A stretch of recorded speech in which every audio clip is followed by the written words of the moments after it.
How to fix Metro app not working. Let's get started. Solution 1. Update the app to its latest version.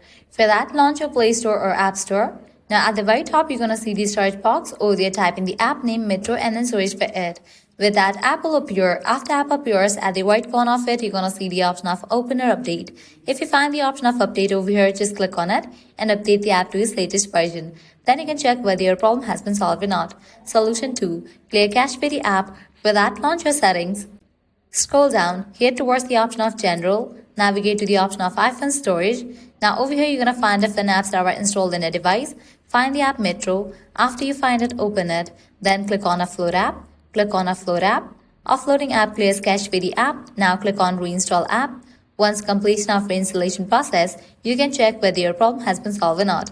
If these two solutions doesn't work for you, what you can do is apply solution 3. That is only to completely delete this app from your device and reinstall it. For that, click on the option of Delete app. Click on Delete app. With that, the app will be deleted from your device. Now you can close this.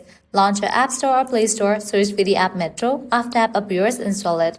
By following these solutions, your problem will be fixed. So this is how you can easily fix Metro app not working. At the end, if you guys find this video helpful, don't forget to like, share and subscribe to our channel. Thanks for watching.